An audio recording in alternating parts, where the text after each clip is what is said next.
Hello everyone and welcome back to Beyond Vertical Thrills. Today I'm going to be reviewing Iron Gwazi and talking about why it is my new number one. So I recently went to Busch Gardens, Tampa Bay, and there is where I found my new number one, Iron Gwazi. This coaster is phenomenal.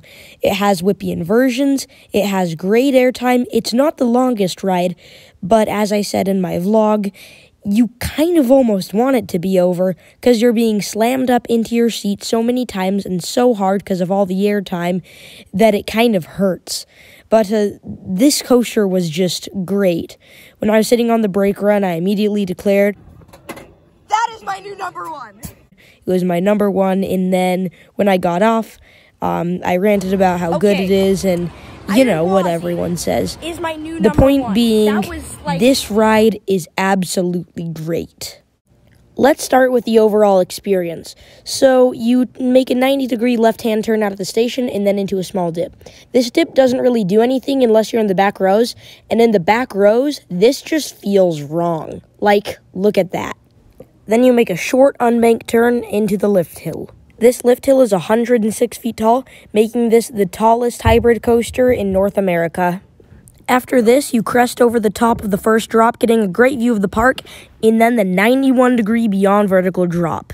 This drop just lasts forever, like it keeps going. But can you feel that extra degree? I would say yes if you're looking for it. But otherwise, it just feels like a normal 90-degree drop, which isn't a bad thing, but this drop is just insane, that's the point.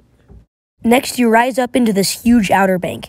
This outer bank is so high off the ground, but it gives some crazy sustained ejector airtime. Then you rise up into this element called the death roll, or the 540-degree barrel roll down drop. That's a mouthful, so I'm just going to call it the death roll.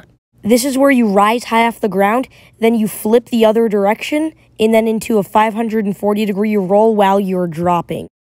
Some people consider this to be the highlight of the ride. I, however, do not. The highlight of the ride for me is coming up soon. After this, you rise up into this overbank.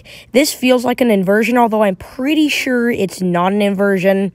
I'm not 100% sure of that, though. But it feels like an inversion. You get a pretty good pop of airtime as you snap out of it, too. And then, the highlight of the ride. The wave turn. This element is insane, the single best element on the ride in my opinion, and the most forceful when it comes to airtime.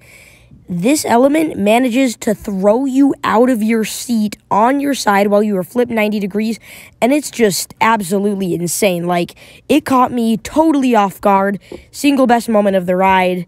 That might be a controversial opinion, maybe the death roll is better, but I don't care. This moment is amazing. Next, you got this little twisted pop-up. It's not a lot, but it's really fun and still manages to throw you out of your seat.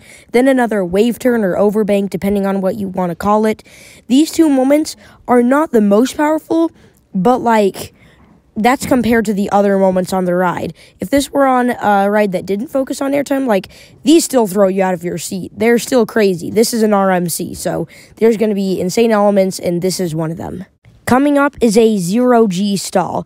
This kind of just leaves you floating there, not super hang time filled. It's more focusing on that 0G feeling, but I'm pretty sure it isn't as intense as other moments on the ride, but I think it's supposed to be that way. It kind of gives you a break, and I'm sure that they would have made this snappier and more hang time filled if they wanted it to be, but this is good because it gives you a break and it gets you prepared for what's coming up next, which is a series of extremely powerful hills.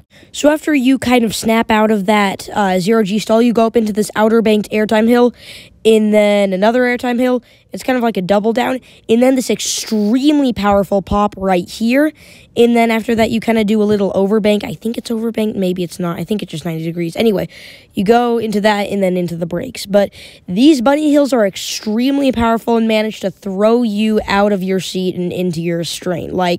I was out of my seat for half of that time. It's crazy.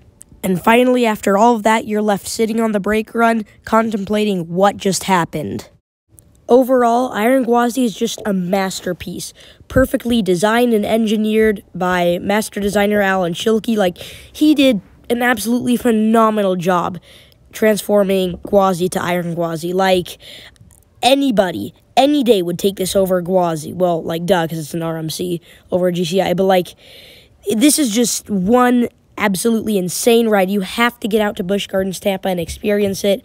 And I think that's going to do it for this video. So, thank you for watching, and I'll see you all next time.